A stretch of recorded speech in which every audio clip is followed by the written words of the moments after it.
ಗೋಗಳು ಕೂಡ ಸಿದ್ದರಾಮಯ್ಯನ ಚಿತ್ರವನ್ನು ತುಳಿತಾ ಇದೆ. ಅಂದ್ರೆ ಅದಕ್ಕೂ ಮೂಕಿಲ್ಲದ ಅದಕ್ಕೆ ಬಾಯಿಲ್ಲ, ಏನೂ ಆಗುವುದಿಲ್ಲ. ಯಾಕೆ ನಮ್ಮ ಗೋವನ್ನ ಹತ್ಯೆ ಮಾಡಲಿಕ್ಕೆ ನೀವು ಕಾನೂನು ತಿದ್ದುಪಡಿ ಮಾಡ್ತಾ ಇದ್ದೀರಿ, ಇನ್ನೇನು ಮಾಡ್ಬೇಕು ನಾವು? ಅದಕ್ಕೋಸ್ಕರ ಎಚ್ಚರಿಕೆ ಕೊಡ್ತಾ ಇದ್ದೀರಿ, ನೀವು ಕೂಡಲೇ ಹಿಂಪಡಿಬೇಕು ಅಂತ ಹೇಳಿ ಎಲ್ಲ ಹಿಂದೂಪರ ಸಂಘಟನೆಗಳು ಒಟ್ಟಾಗಿ ಈ ಪ್ರಮೋಜಿ ಮಾತಾಡೋರಿದ್ದಾರೆ. ನಾವು ತಹಸೀಲ್ದಾರ್ಗೆ ಮನವಿ ಕೊಟ್ಟು ಅದನ್ನ ರಾಷ್ಟ್ರಪತಿಗಳಿಗೆ ನಾವು ಮನವರಿಕೆ ಮಾಡ್ತಾ ಇದ್ದೇವೆ ಅಂತ ಹೇಳಿ ನನ್ನ ಮಾತುಗಳನ್ನು ಮುಗಿಸ್ತಾ ಇದ್ದೇನೆ. ಜೈ ಶ್ರೀರಾಮ್. नगर ग्राम बनवासी हम चले अब गैया के संग, नगर ग्राम बनवासी सियावर रामचंद्र की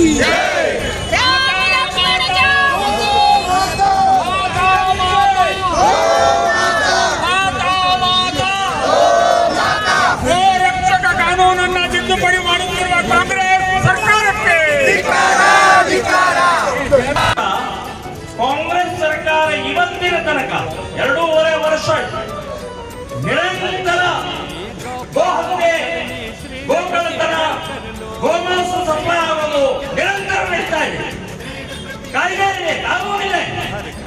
ಅದನ್ನು ಧಿಕ್ಕರಿಸಿ ಮುಸ್ಲಿಮರ ಪರವಾಗಿ ಇವತ್ತು ತಿದ್ದುಪಡಿ ಮಾಡ್ತಾ ಇರುವಂತಹ ನೋಡಿದೆ. ಇವರು ಗೋಹತ್ಯೆಗೆ ಸಪೋರ್ಟ್ ಮಾಡ್ತಾ ಇದ್ದಾರೆ. ಬಹಳ ಸ್ಪಷ್ಟವಾಗಿದೆ.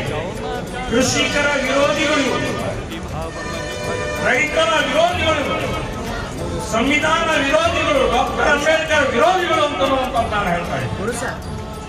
ಗೋವು ಅಂತನ್ನುವಂತಹ ಒಂದು ಪ್ರಾಣಿ ಅಲ್ಲ, ಪೂಜಾ ಪ್ರಾಣಿ ಅಷ್ಟೇ ಅಲ್ಲ, ಅದರೊಳಗೆ ದೇವರು ಇದ್ದಾರೆ ಅಂತನ್ನುವಂತಹ ಬಲವಾದ ನಂಬಿಕೆ, ವಿಶ್ವಾಸ ನಮ್ಮಲ್ಲಿದೆ.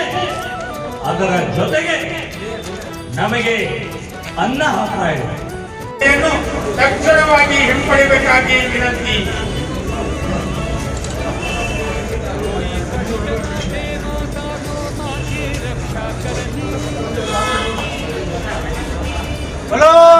ಗೋ ಸಂರಕ್ಷಣಾ ತಿದ್ದುಪಡಿ ವಿಧೇಯಕ ಮಾಡುತ್ತಿರುವ ಕರ್ನಾಟಕ ಕಾಂಗ್ರೆಸ್ ಸರ್ಕಾರದ ವಿರುದ್ಧ ಪ್ರತಿಭಟನೆಯನ್ನು ಮಾಡಿದಂತಹ ವಿಶ್ವ ಹಿಂದೂ ಪರಿಷತ್, ಬಜರಂಗದಳ ಮತ್ತು ಎಲ್ಲ ಗೋಪ್ರೇಮಿ ಸಂಘಟನೆಗಳ ಒಂದು ಮನವಿಯನ್ನು ಹುಬ್ಬಳ್ಳಿಯ ಮಾನ್ಯ ತಹಶೀಲ್ದಾರ್ ಅವರು ಸ್ವೀಕಾರ ಮಾಡಿದರು. आशीर्वाद मिलेगा, सुखी रहेगी धरणी। जय श्री राम।